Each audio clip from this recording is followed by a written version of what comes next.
Hello students, in this video we will practice more programs from chapter library classes. So next program is program to generate the uppercase letters from capital Z to capital A. Okay, and lowercase letters from small a to small z as per the user's choice. So if you have seen this user's choice or menu driven program in a question, that means you have to use switch case statements. And here they already told enter 1 to display the first task and enter 2 to display the second task. So my choice may be 1 or 2. The user's choice may be 1 or 2. So that is an integer type. And your case is already mentioned in the question. So you can use for loop so that you can use the range of Z and A.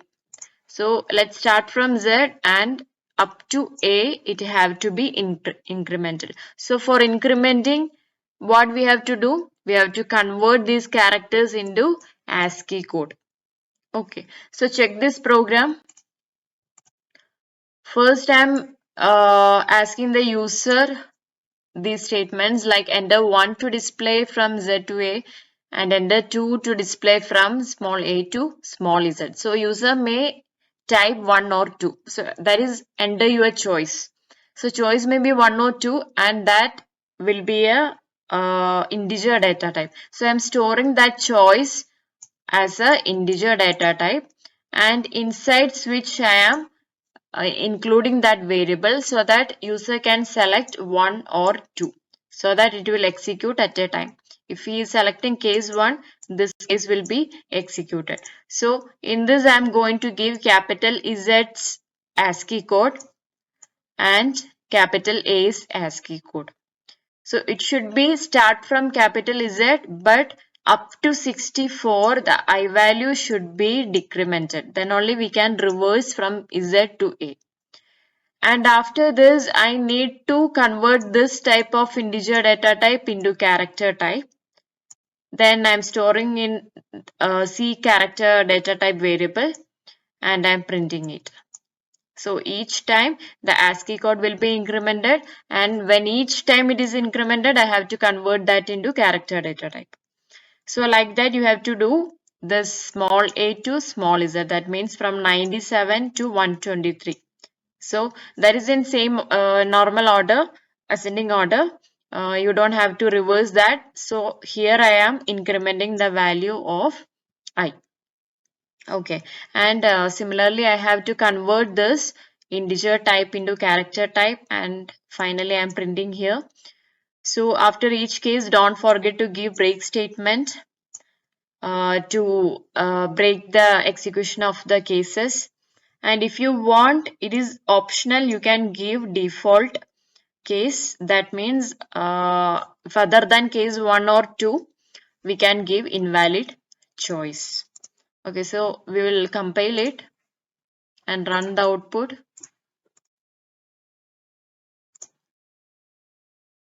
So it is my choice whether I have to give 1 or 2. Here I am going to give. Here I am going to give 2 so that from small a to capital Z it will be printed. So we will check the first case also.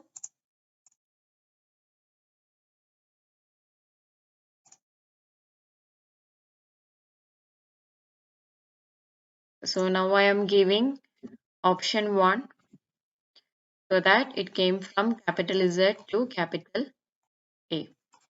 Okay, so this is the output. Okay, next program is to input a letter. That means you have to input a character from the user. And next you have to find its ASCII code. That means you have to convert that character into integer data type. Then reverse the ASCII code. That means in previous chapters you already learned about the how to find the reverse of a number. So go through that once again. And finally you have to display the equivalent character. That means you have to convert that reverse code into character data type. Then only you can display that character. Okay, so here I am going to ask the user to enter a letter. He entered and I stored it in which variable? L variable, and I am converting it into integer data type so that I'm getting ASCII code of that character, and that ASCII code I'm printing here. And these are the steps for finding the reverse of a number. So revise that, and after this the reversed ASCII code I printed here, that means R variable, and also equivalent character, that means this reversed variable I am converting into character data type. So I given in the printing statement itself. If you want, you can give it separately in another character variable so that that character variable you can mention it here.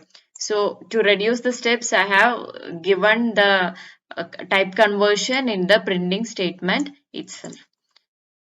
So we'll run the output.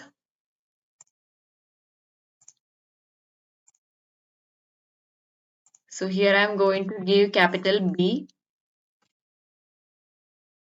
66. So reversed is 66 itself. So that means corresponding character, that means equivalent character that matches with this ASCII code displayed. So I'll show you another example also.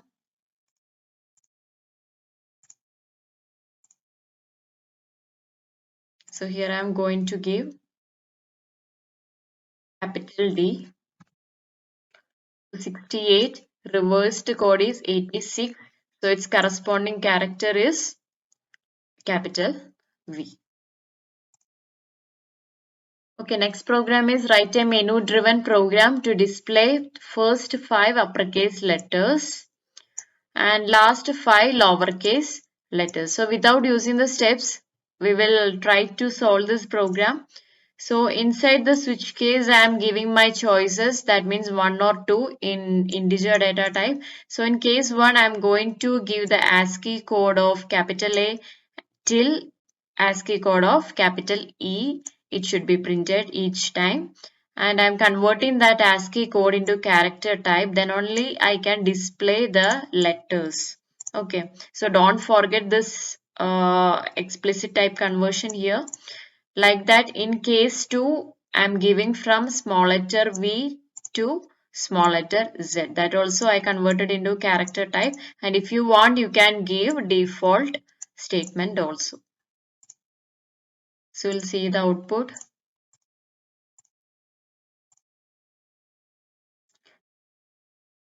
Let me try one. So capital A to E is printed.